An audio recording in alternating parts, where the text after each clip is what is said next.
God told Joshua, "Have I not commanded you? Be strong and courageous. Do not be frightened and do not be dismayed. For the Lord your God is with you wherever you go." Joshua means Jehovah is salvation. It's like a sneak peek into what the book of Joshua is all about. We see God's faithfulness, power, and justice. He brings down walls, delivers victories, and fulfills His promises. As faithful and present as God was with Israel, so He is with us today. We are taught to walk by faith and not by sight, and see what it means to trust, surrender, and obey the Lord. Together, let's behold God's glory in this new sermon series on the book of Joshua. Take hold of what God has given, only here at GCF Ortigas. Tayo po'y saglit na manalangin. Panginoon, kayo pong magpala ng inyong salita sa aming puso't isipan sa hapon ito. Kayo ang manguna sa amin, Panginoon, sa pamamagitan ng inyong diwang banal. Bigyan niyo po ng linaw ang aming pag-iisip, ang aming pag-unawa, at bigyan niyo ng lakas, Panginoon, ang aming mga kaluluwa upang aming masunod, Panginoon, ang mga turo at aral na aming mapupulot dito sa tekstong ito, sa hapong ito. Kayo po ang maluwalhati sa lahat. Ito ang aming samot dalangin sa pangalan ni Jesus. Amen. Maaari na po kayong maupo.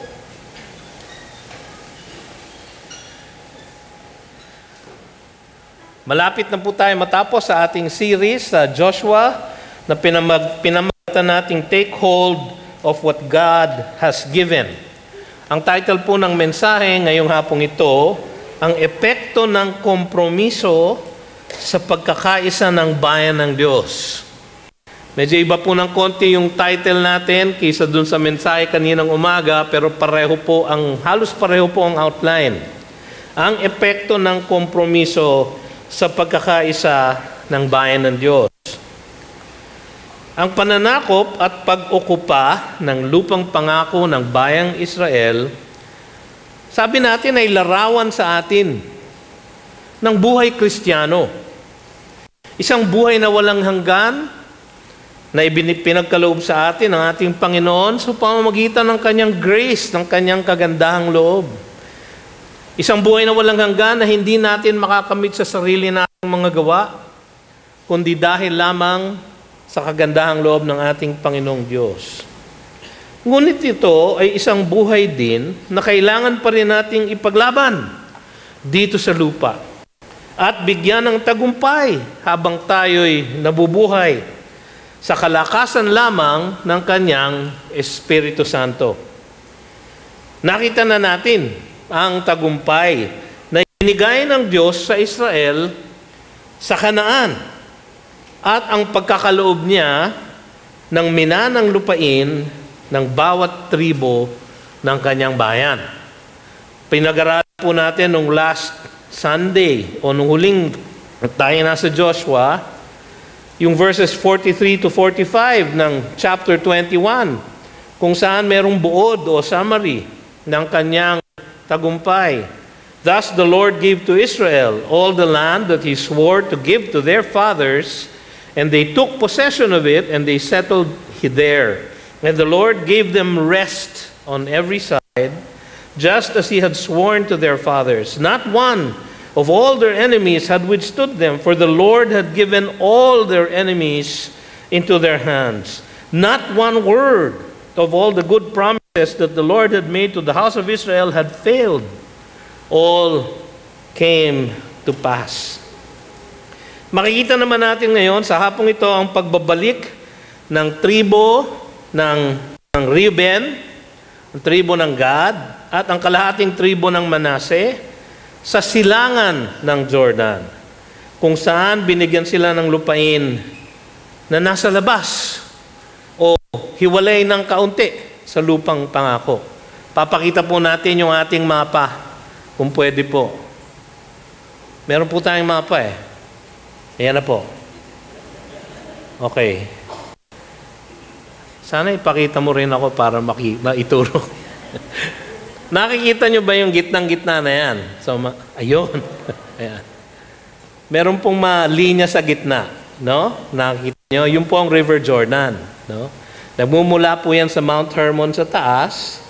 Doon po sa baba noon, merong bukal na ang tawag nila ay Teldan.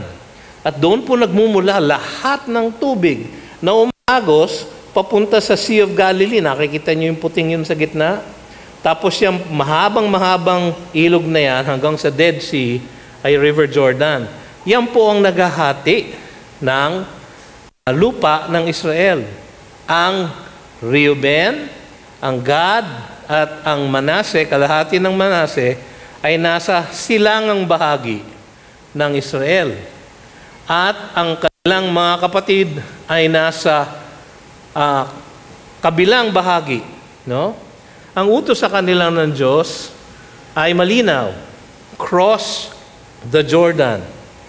At inyong lupain ay ang lupain ng 7 bayan na kanila namang pinagtagumpayan sa kanilang pananakop.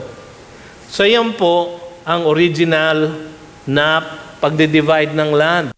So makikita nyo po dito na napahiwalay ang Gad, Reuben at Manase sa ibang kapatid nila na Israelita.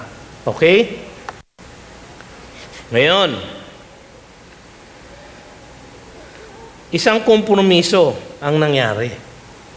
Dahil sa kagustuhan ng 3 tribo na yon, magkaroon sila ng lupa dito sa kabila. Sabi sa Joshua chapter 1 verses 12 to 15, ang sabi doon, and to the Reubenites, the Gadites, and the half-tribe of Manasseh, Joshua said, remember the word that Moses, the servant of the Lord, commanded you, saying, the Lord your God is providing a place of rest and will give you this land. Your wives, your little ones, and your livestock shall remain in the land that Moses gave you beyond the Jordan. But all the men of valor among you shall pass over armed before your brothers and shall help you. Mga 44,000 po yun. Until the Lord gives rest to your brothers as He has to you, and they also take possession of the land that the Lord your God is giving them. Then you shall return to the land of your possession and shall possess it, the land that Moses, the servant of the Lord, gave you beyond the Jordan toward the sunrise. So pag binasa po niyo yun, parang wala naman yata pong kompromiso doon, Pastor. Pero kung pupunta po kayo sa Numbers 32, so verses 1 to 5, kaya kwento ko na lang po sa inyo. Ang sabi doon, now the people of Reuben, the people of Gad, had a very great number of livestock, and they saw the land of Jazer, the land of Gilead, and behold, the place was a place for livestock. So the people of Gad and the people of Reuben came and said to Moses and to Eleazar the priest and the chiefs of the congregation, so niname niya kung sino yung mga chief, no? And they said, if they have found favor in your sight, let this land be given to your servants for a possession. Do not take us across the Jordan. Hindi yun ang original na plano ng Diyos. Hindi yun ang original na commandment niya. Ang kanyang will o kalooban para sa kanila ay tamasahin ang pangakong lupa dun sa western side ng Jordan.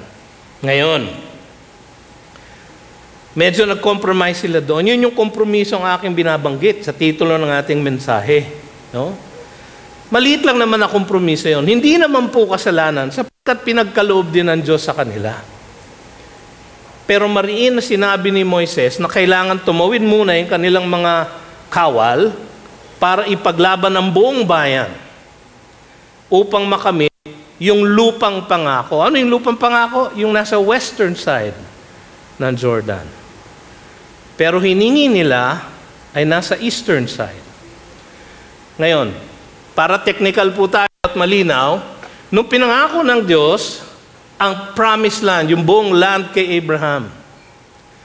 Ang buong land po actually ay nagmumula sa ilog ng Ehipto, sa Nile Delta, hanggang sa ilog ng Euphrates na sa Iraq.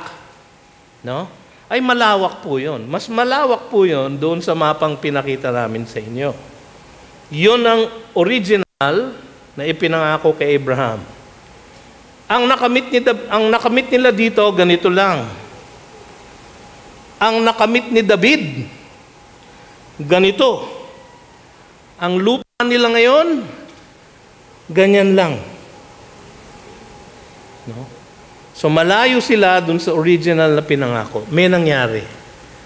Nagumpisa sa isang kompromiso na parang inosente lang. Kasi nga naman, maganda yung lupain dun sa kabila para sa kanilang livestock. Ang ating Diyos ay hindi maramot na Diyos. Kaya pinayagan niya. Pero hindi yun ang ideal.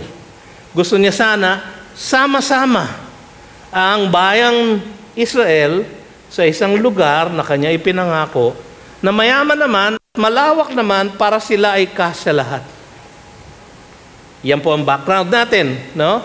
Nandyan po tayo. May naging epekto, yung maliit na kompromisong yan, sa pagkakaisa ng bayan, at may taglay na aral para sa atin ngayon. So una natin makikita, verses 1 to 9, ay ang mabiyayang paghihiwalay. Mabiyayang paghihiwalay. Una, merong isang komendasyon para sa tapat na pagsunod. Tapat po sila sa kanilang pagsunod. Binasa po natin kanina. You have kept all that Moses, the servant of the Lord, commanded you, and you have obeyed my voice in all that I have commanded you. Merong tapat na obedience. You have not forsaken your brothers these many days, down to this day. Malinaw si Joshua. But have been careful to keep the charge of the Lord your God. Faithful obedience.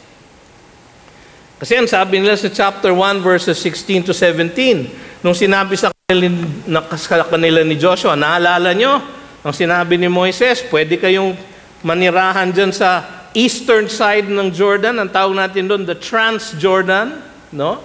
Pwede kayong manirahan dyan, pero tatawid muna kayo. Ang sagot nila doon sa sinabi ni Joshua na yon ay ganito. Chapter 1, verse 16, all that you have commanded us, we will do. And wherever you send us, we will go. Just as we obeyed Moses in all things, so we will obey you. Only may the Lord your God be with you as He was with Moses. Yan ang kanilang pangako. Dito na, malapit na tayo matapos sa Joshua. Kinomend ni Joshua ang kanilang pagsunod. Alam niyo mga kapatid, ang pagsunod sa Diyos, sa kanyang mga utos, sa kanyang kalooban, ay marka ng tunay na anak ng Diyos. Sabi sa 1 John chapter 2 verse 3, and by this we know that we have come to know Him if we keep His commandments. Kung nais niyong malaman, kung ako ba'y tunay nga bang Kristiyano, tunay na nga ba akong niligtas ng ating Panginoong Diyos, tunay na nga ba akong naghihintay na lang ng langit, tunay na nga bang nakamit ko na ang buhay na walang hanggan?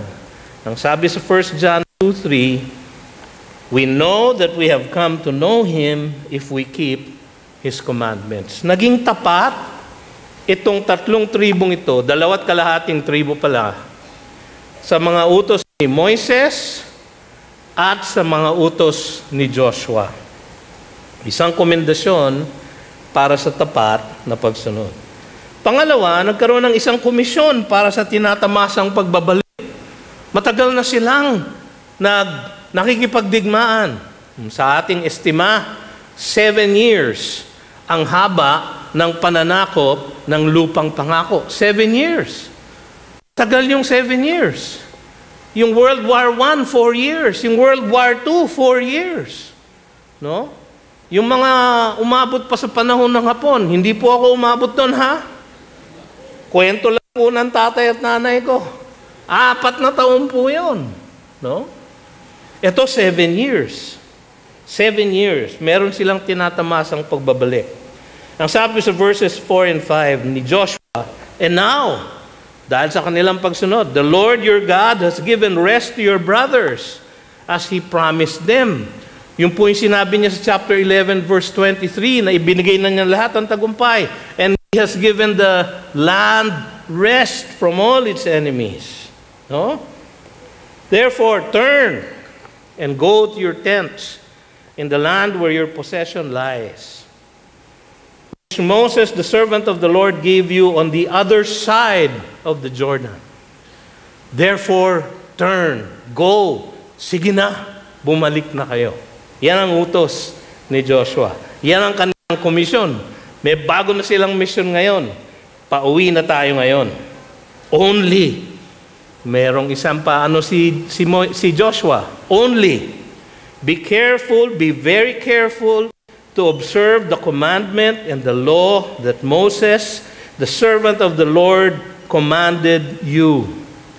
To love the Lord your God and to walk in all His ways and to keep His commandments and to cling to Him and to serve Him with all your heart and with all your soul. Meron po sigurong pangamba si Joshua. Mahiwalay itong mga kapatid namin na ito. No? Wala namang internet nun. Walang social media. Walang Viber, WhatsApp, Telegram na para madali nilang makamusta ang kanilang mga kabayan sa kabila ng ilog Jordan. Kaya pinagbilinan niya. Meron silang isang komisyon para sa tinatamasang pagbabalik. Pero pinaalala ni Moises sa kanilang Deuteronomy 6:5, you shall love the Lord your God with all your heart and with all your soul and with all your might.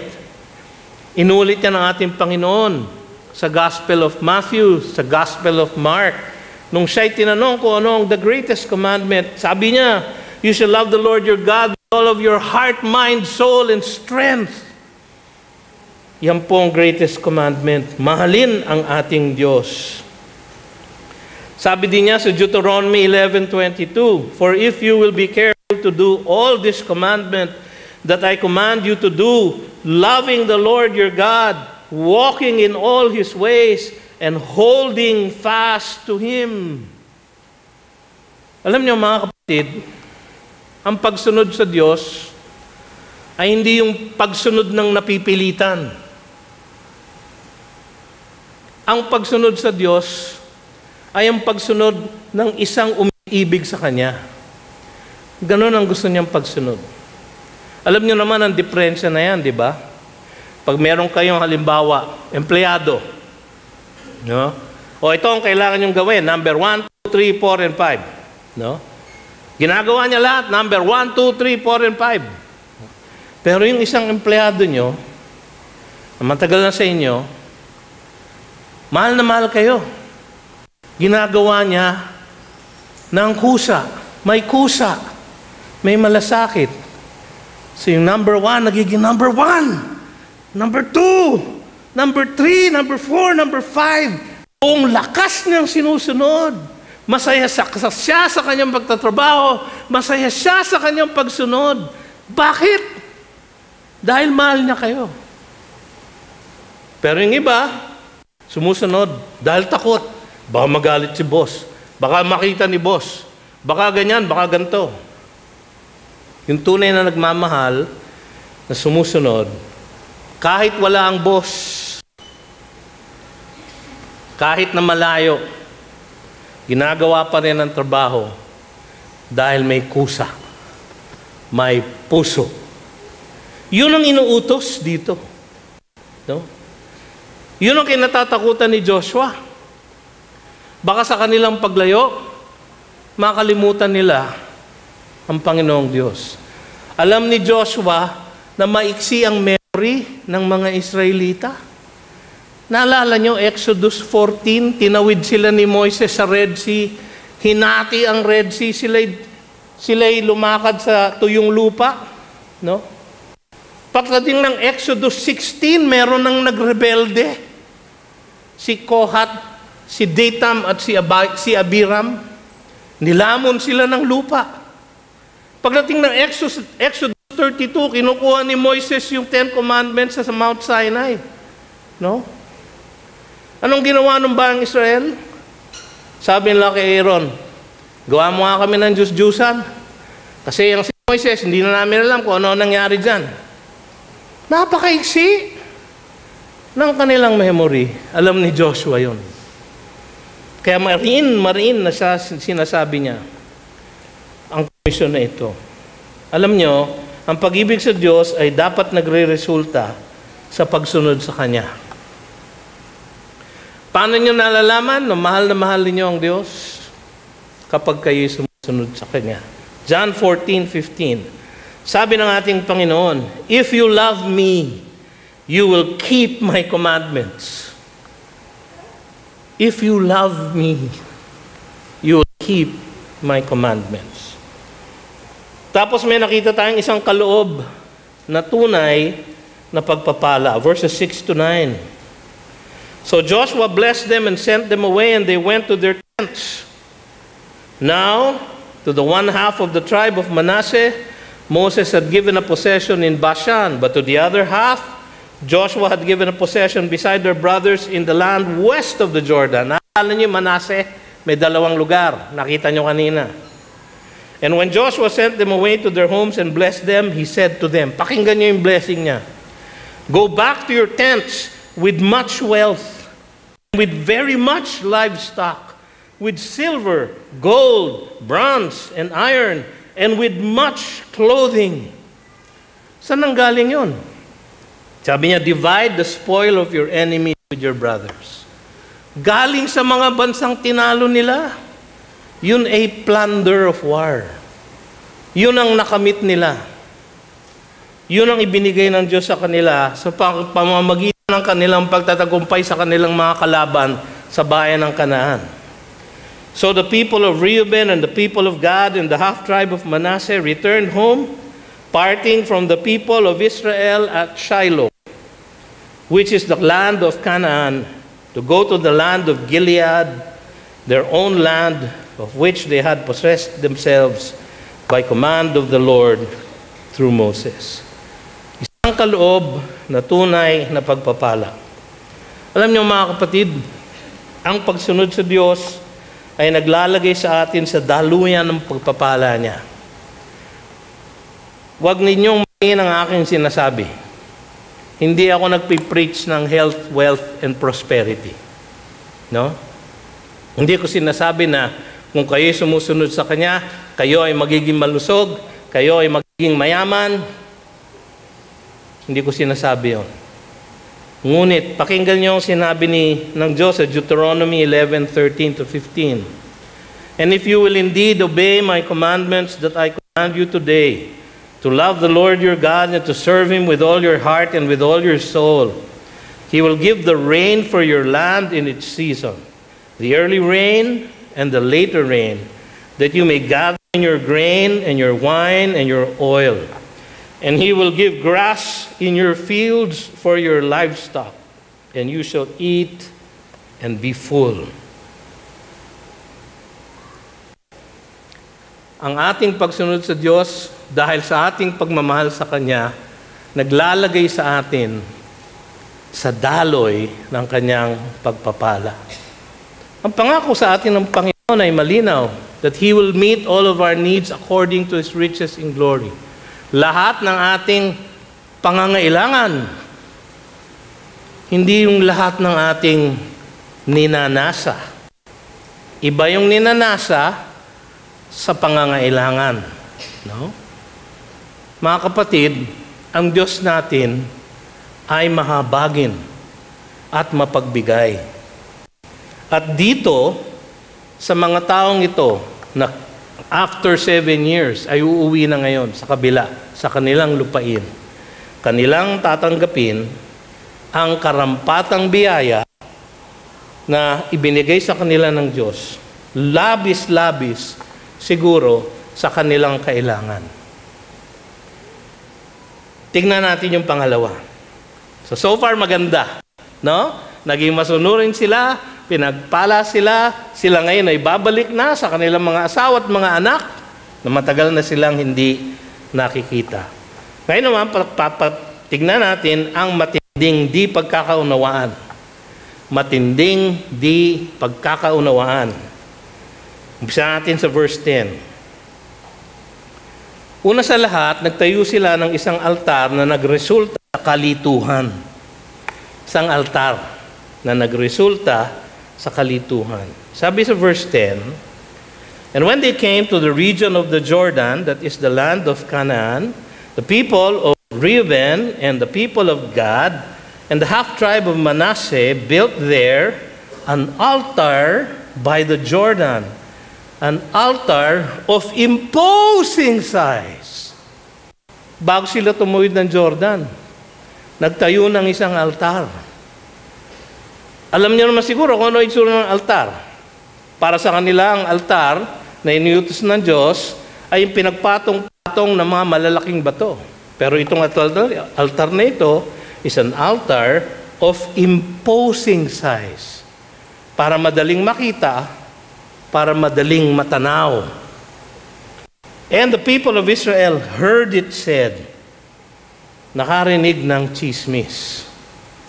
Ang people of Israel. Merong nagsabi. No? Mukhang totoo man yung kinuwento. Pero makikita nyo dun sa lingwahe, an altar of imposing size. Baka may konting exaggeration yung kanilang narinig. They heard it said. Sa New King James Version, someone said. No? Marami, mga kapatid, nakaguluhan sa iglesia, nag-uumpisa sa someone said. Ang sabi ni ganito, ang sabi ni ganyan. Naku, napakadelikado. Eto, they heard it said. Sabi nga dito, behold, meron pang behold. So alam mo talagang medyo big deal. Behold, the people of Reuben and the people of Gad and the half-tribe of Manasseh have built the altar at the frontier of the land of Canaan in the region about the Jordan on the side that belongs to the people of Israel. Nasa western side. When the people of Israel heard of it, the whole assembly of the people of Israel gathered at Shiloh. Pansinin nyo to. To make war against them. Gera na ulit. Katatapos lang ng gera. Meron na ng gera. Paliwanag natin kaya kung bakit ganun kasidhi ang kanilang reaksyon. Sa Deuteronomy 13, verses 13 to 15, umpisa ako sa verse 12. If you hear in one of your cities, no, which the Lord your God is giving you to dwell there, ito yung bago sila pumasok, that certain worthless fellows have gone out among you and have drawn away the inhabitants of their city, saying, let us go and serve other gods which you have not known, then you shall inquire and make search and ask diligently. And behold, if it be true and certain that such an abomination has been done among you, you shall surely put the inhabitants of that city to the sword, devoting it to destruction. Kerem, all who are in it and its cattle with the edge of the sword. Kaya sila nag-ready. Anong kanilang akala? Alam nyo, maraming namamatay sa akala. Di ba? Ngitik na maraming mamatay dito sa akala na ito.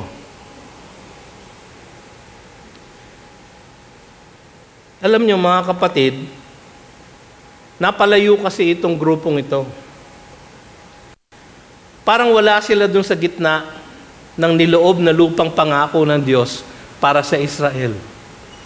Hindi nila kahalubilo yung kanilang high priest ay nasa western side ng Jordan. Pero alam naman natin na merong mga Levitical cities kahit doon sa eastern side. Bakit kaya hindi muna sila nagpaalam? No?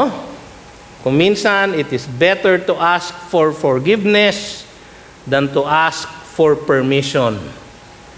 No? Mga anak natin, ako, kung may nakikinig dito, mali yun, ha? It is not better to ask for forgiveness. It is always better to ask for permission. Wala silang pasabi. Hindi man lang sila bumusina. No? Kasi alam niyo mga kapatid, ang paglayo sa gitna ng kalooban ng Diyos ay laging may dalang peligro. Kaya sabi sa Romans 6:13, do not present your members to sin as instruments for unrighteousness. Huwag kayong lalagay sa daanan ng kasalanan. But present yourselves to God as those who have been brought from death to life, and your members to God as instruments or for righteousness. Kailangan ingat. Sa Matthew 18, verses 8 to 9. And if your hand or your foot causes you to sin, cut it off and throw it away. It is better for you to enter life crippled or lame than with 2 hands or 2 feet to be thrown into the eternal fire. And if your eye causes you to sin, tear it out and throw it away. It is better for you to enter life with 1 eye than with 2 eyes to be thrown into the hell of fire. Bakit napaka-exaggerated? Sapagkat ang paglayo sa gitna ng kalooban ng Diyos ay palaging may dalang peligro. Lumayo itong 3 tribong ito. At dahil doon, nagkaroon ng kalituhan. Nagtayo sila ng altar na nagresulta sa kalituhan. So ang nakita na natin dito ay ang isang akala na actually nagmula sa kautusan. Meron kasing kautusan. Tingnan natin yung verses 13 to 20. Then the people of Israel sent to the people of Reuben and the people of Gad and the half tribe of Manasseh in the land of Gilead, Phinehas, the son of Eleazar, the priest. Alam niyo itong si Phinehas, kilala siya dahil nung nagkasala ang Israel at sila ay nakiapid. Malalim, no? Nangalon niya, malalim pa rin. Nagkasala sa mga babae ng Moabites sa Numbers 25 verses 1 to 5. Nagkaroon ng plague kung saan 24,000 ang namatay. At para mahinto yung salot na yon, si Phinehas kumuha ng isang spear at kanyang pinaslang ang isang lalaki at ang isang babaeng Moabita na nagkakasala sa harapan ng Diyos. Ganoon siya katindi. Siya yung pinadala. Phinehas, the son of Eleazar the priest, and with him 10 chiefs, one from each of the tribal families of Israel, every one of them the head of a family among the clans of Israel. Malaking delegasyon. And they came to the people of Reuben, the people of Gad, and the half tribe of Manasseh in the land of Gilead, and they said to them, thus says the whole congregation of the Lord, what is this breach of faith that you have committed against the God of Israel? Breach of faith kaagad. No? What is this breach of faith that you have committed against the God of Israel in turning away this day from following the Lord by building yourselves an altar this day in rebellion against the Lord? Hindi pa sila nag-uusisa niya. No? Have we not had enough of the sin at Peor? Ano yun? Yung kinuwento ko kanina. Yung nangyari sa Numbers 25. Sa lugar yun ng Peor. Saan sumamba sa mga Diyos-Diyusan kay Baal ang mga lalaki ng Israel. From which even yet we have not cleansed ourselves, and for which there came a plague upon the congregation of the Lord, that you must turn away this day from following the Lord. Hindi nyo ba naaalala yung nangyari sa Peor? Yun ang sinasabi ni Phinehas nung delegasyon. 24,000 ang namatay doon. And if you too rebel against the Lord today, then tomorrow He will be angry at the whole congregation of Israel. Idadamay nyo kami. Ano itong ginagawa nyo? But now, may bawi ng konti. Pakinggan nyo itong bawi nila. Verse 19, but now, if the land of your possession is unclean, kung maraming Diyos-Diyusan dyan, kung kayo ay natutukso, kung kayo ay nanghihina, if the land of your possession is unclean, pass over into the Lord's land. Dito na lang kayo, where the Lord's tabernacle stands. Nandito ang tabernakulo ng Diyos sa Shiloh. Hindi nyo kailangan ng altar. Ang tunay na altar ay nandito. Nalalayo na ba kayo sa inyong pananambahan sa Diyos? Bumalik na lang kayo dito.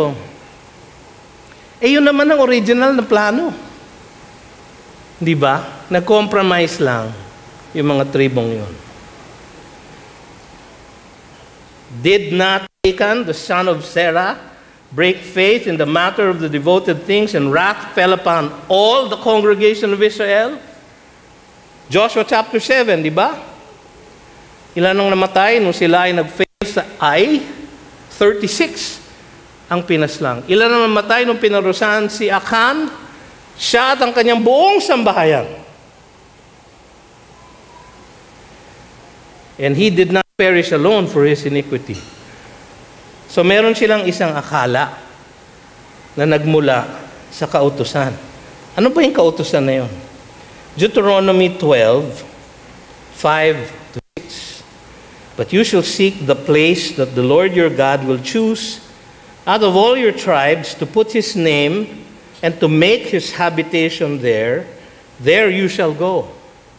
And there you shall bring your burnt offerings and your sacrifices, your tithes, and the contribution that you present, your vow offerings, your freewill offerings, and the firstborn of your herd and of your flock.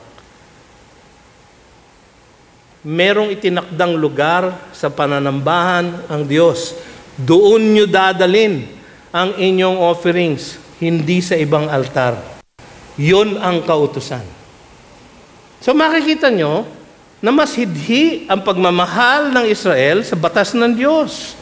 Na ayaw nilang maparaya o mapalayo o lumabag sa kautusan ng kanilang mga kapatid. Dahil alam nila na kapag sila ay lumabag, sabit sila.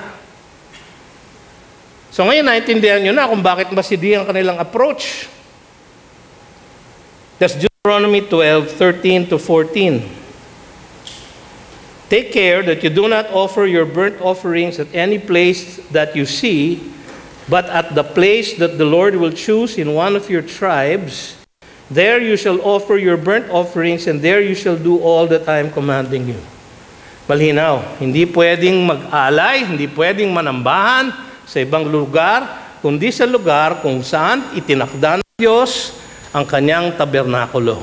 Nasaan yun? Nasa Shiloh, nasa west ng Jordan. Yun ang kanilang concern. Mali ang kanilang akala. No? Pero tama ang kanilang concern. At hindi lang yon. Meron din silang mapagmahal na malasakit para sa kanilang mga kapatid na nandoon sa Transjordan. Sabi niya, kung natutokso kayo dyan, ay dito na lang kayo. Dito na lang tayo lahat. Magsasacrifice kami ng lupa namin para maipagkasya namin kayo. Ba, malaki din yun, ha? Malaking sakripisyo ang kanilang gagawin. Ganon nila kamahal ang isa't isa. Alam niyo, mga kapatid, ang pagtutuwid ng kapwa ay nagmumula dapat sa masidhing pagtatapat sa kabanalan ng Diyos. Sabi sa Psalm 106:30-31, Then Phinehas stood up and intervened, and the plague was stayed, and that was counted to him as righteousness from generation to generation. Ngunit ang pagtutuwid ng kapwa ay dapat balutin ng pag-ibig at pagmamalasakit. Sabi sa Galatians 6:1, Brothers, if anyone is caught in any transgression, you who are spiritual should restore him in a spirit of gentleness. Keep watch on yourself, lest you too be tempted. Spirit of gentleness. Itong si Phinehas, medyo malakas ang dating. Gera ka agad. No? Tapos mali pa yung kanyang akala. Kasi naman, yung mga tribong yon, hindi naman kasi sila nagpaalam at hindi sila nangusap. So, makikita natin ang kanilang mataimtim na pagpapaliwanag, verses 21-29. Babasahin ko na lang po yung highlights. Una, meron isang panunumpa ng kawalan ng kasalanan. Tingnan niyo yung verse 22. The mighty one, God the Lord. The mighty one, God the Lord. He knows, and let Israel itself know, if it was in rebellion or in breach of faith against the Lord, do not spare us today. So, ang sinasabi nila, hindi kami nagkasala, Pexman, cross my heart. Yan ang kanilang sinabi. No? Pexman, cross my heart, over touching quick. Wala nang nakakaalala nun, ano? Anyway. Alam niyo sinabi nila, Elohim El Yahweh. Elohim El Yahweh. Dalawang beses nilang iulit ang pangalan ng Diyos. Eh hindi dapat binabanggit ang pangalan ng Diyos, hindi ba? Dahil inosente naman sila. Sa madaling salita, nanumpa sila ng kawalan ng kasalanan dahil wala naman silang kasalanan. Hindi nila binalak, no, na mag-alay ng burnt offerings dun sa altar na yun. So So nagbigay sila ng isang paliwanag ng kanilang kadahilanan, verse 24. Sabi niya, no, but we did it from fear that in time to come your children might say to our children, what have you to do with the Lord God of Israel? Tapos tingnan niyo yung verse 25. For the Lord has made the Jordan a boundary between us and you. Nakita niyo kung anong ginagawa dito ng mga tribong ito? Sabi nila, ang Diyos ang naghati sa atin at nilagay doon ang River Jordan. Ganun ba nangyari? Hindi, di ba? Nag-compromise sila, di ba? Nakiusap sila kay Moises, nakiusap si Moises sa Diyos. Hinihiling nila itong lupang ito, pwede ba natin ibigay? Anyway, kasama naman siya dun sa malaking pangako kay Abraham. So parang ngayon, sinisisi pa nila ang Panginoon. Ganyan talaga ang nature ng tao, di ba? Naalala niyo nung nagkasala si Adan at si Eva? No? Anong excuse ni Adam? The woman that you gave me. No? At mula noon, palagi nang sinisisa ng asawang lalaki ang asawang babae. Hanggang ngayon. Di ba? Yan, yung misis ko. Siya ang punot dulo ng away na ito. Ganon ang ginagawa nila dito.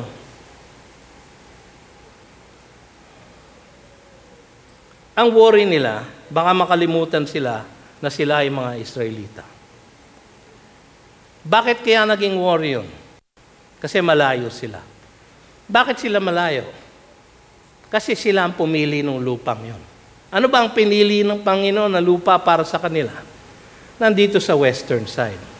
Pero mabait ang ating Diyos. Ang pangako naman niya ay buong lupain ng ganon. Pangako niya kay Abraham. So, pinagbigyan sila ng Diyos.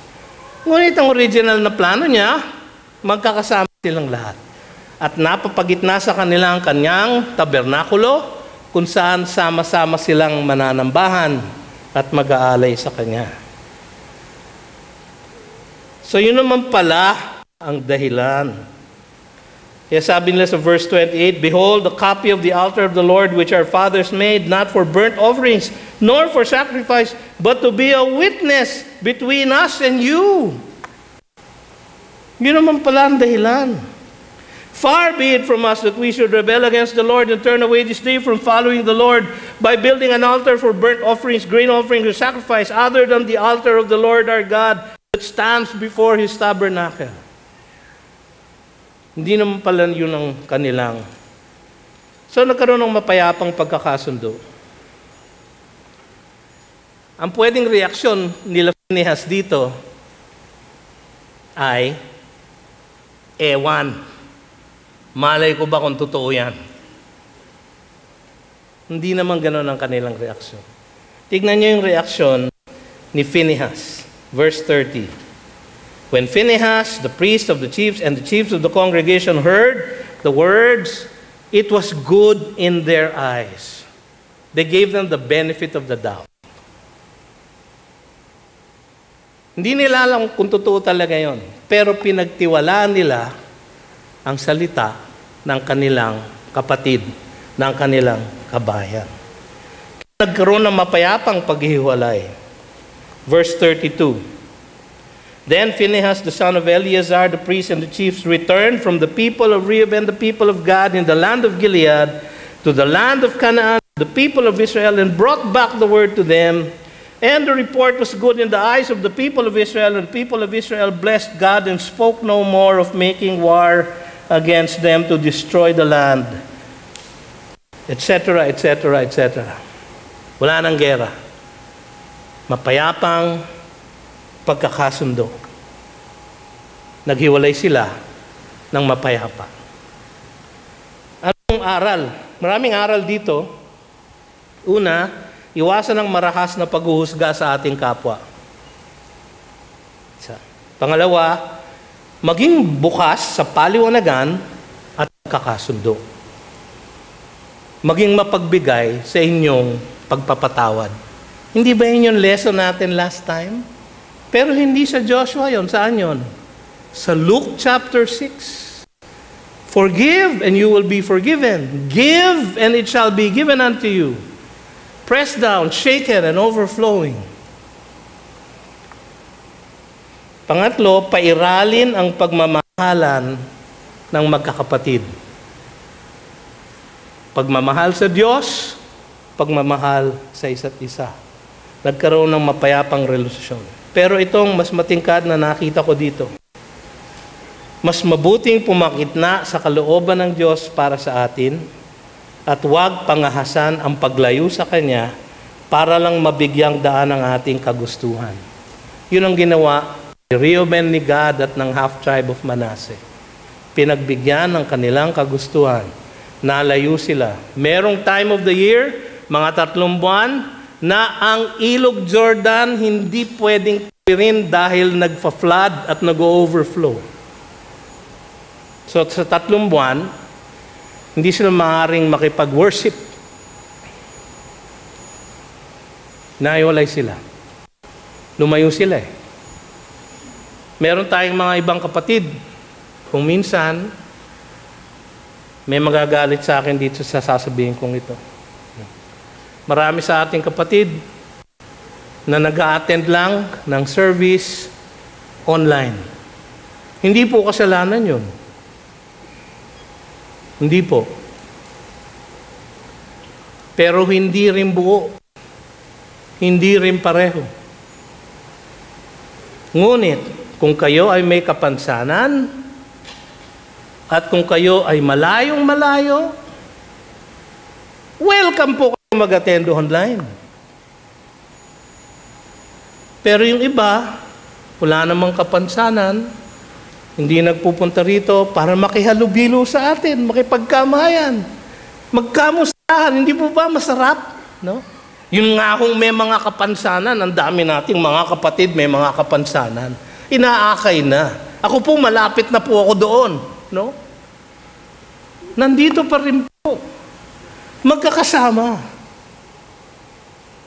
Mahirap pong lumayo sa gitna ng kalooban ng Diyos. Ano ba nangyari sa Israel? Well, dito sa 2 kalahating tribong ito, sa 1 Chronicles chapter 5, verses 25 to 26, ang sabi doon, but they broke faith with the God of their fathers. Ayan na. And whored after the gods of the peoples of the land, whom God had destroyed before them. So the God of Israel stirred up the spirit of Pul, king of Assyria, the spirit of Tiglath-Pileser, king of Assyria, and he took them into exile, namely the Reubenites, the Gadites, and the half-tribe of Manasseh, and brought them to Hala, Habor, Hara, and the river goes on to this day. Ito yung exile, Assyria, the northern tribes.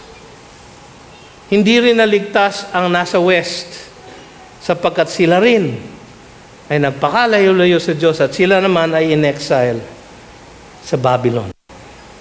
Mas mainam talaga, kapatid, na lumagay sa lilim ng kanyang kalooban. At wag nang mangahas na lumayo pa sa gitna ng kanyang kalooban. Sana, mga kapatid, matutunan natin ang aral dito sa bayang Israel. Hanggang ngayon po, yung pinangakong ganitong kalaking lupa kay Abraham, sa Genesis chapter 15, ganito lang po ang kanilang nakuha at pinag-aaway-awayan pa nila. Sapagkat hanggang ngayon, tumatalikod pa rin sila sa pinangakong tagapagligtas ng Panginoong Diyos sa kanila. Hindi pa rin nila sakop ang lupang pangako. Mga kapatid, isang babala sa atin na tayo dapat ay to love the Lord your God, to obey all His commandments, to cling to Him, and to serve Him with all your might. Dahil may peligro po ang lumayo sa Kanya. Tayo po'y tumayo, tayo po'y mananalangin at tatanggap ng basbas ng pagpapala sa Kanya. O Diyos na mahabagin, makapangyarihan sa lahat, Ikaw na nagbigay ng inyong banal na kasulatan para sa amin upang aming basahin, unawain at higit sa lahat, sundin. Kayo po ang maglapat ng inyong basbas at pagpapala sa bawat isa sa amin ngayong hapong ito, para sa aming paglabas at paglisan sa lugar na ito. Kasama ka namin, Panginoon, sa aming pamumuhay ng buhay Kristiyano, sa aming pagsunod sa inyong kalooban para sa amin, sa aming pagtanggap ng paghihirap sa buhay na ito, at sa aming pananabahan sa lahat ng bagay, pagpapasalamat sa lahat ng aming tinatanggap sa araw-araw ng aming buhay dito. Tanggapin ninyo ang basbas at pagpapala ng Diyos amang makapangyarihan sa lahat, ang pag-ibig ng ating Panginoong Hesus na ating mananakop at tagapagligtas, at ang pakikipisan, tanglaw at gabay ng Espiritu Santo mula ngayon at magpasawalang hanggan. At ang lahat ay nagsabi ng Amen. Magandang hapon po.